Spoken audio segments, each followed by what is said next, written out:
Good morning. My name is John Mark Nielsen, Executive Director at the Danish Immigrant Museum.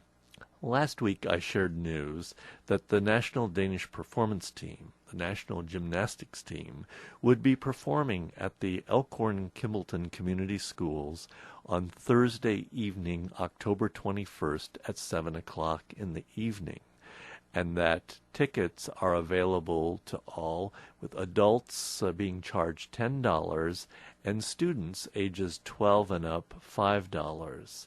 Tickets can be procured at the Danish Immigrant Museum, and the number there is 712-764-7001. But I did want to share today a little bit about the background to Danish gymnastics, because it's been an important part of Danish life for over almost 200 years. Gymnastics has been a required element of the school curriculum since 1814. In the early 1800s, gymnastics instruction in Denmark was heavily influenced by the German tradition, which emphasized marching and vaulting. But then, after Denmark lost Schleswig and Holstein following the Dano-Prussian War of 1864, Danes turned away from all things German, and gymnastics, Danish gymnastics, came under the influence of the Swedish gymnastic tradition. Swedish gymnastics stressed health benefits in sports, and so Danish gymnastics started to focus more on building strength and flexibility, and to celebrate the positive effect a healthy body has on the mind.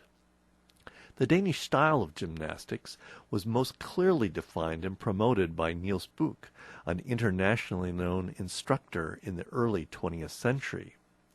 Another influence that brought about the popularity of Danish gymnastics was the folk high school movement of the late 1800s, and this further embedded gymnastics in the Danish life. The folk high school philosophy was that all people, not just the urban elite, should be educated. Students studied in community, learning about Danish culture and history through discussion and lectures. There were no grades, no performance levels, no hierarchies at all. Students learned together, sang together, and practiced gymnastics as a group. Danish gymnastics teams began to travel the world, performing for audiences and teaching workshops.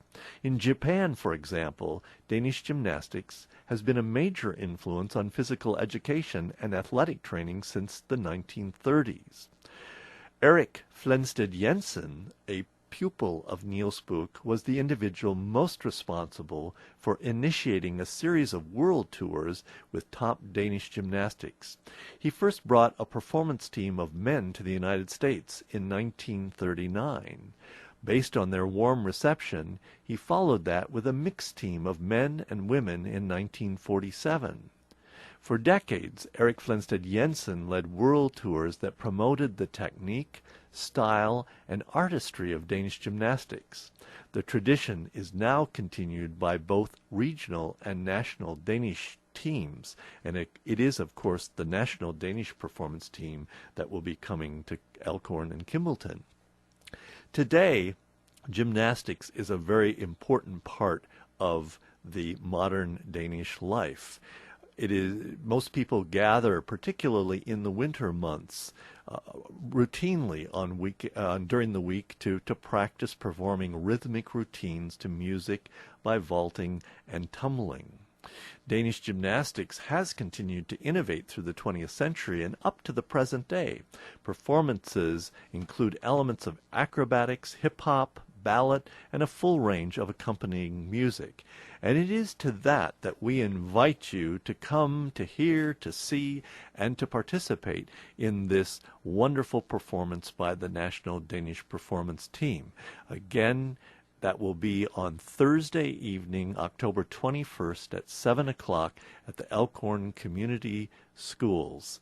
You are most welcome. We hope to see you there. Thank you.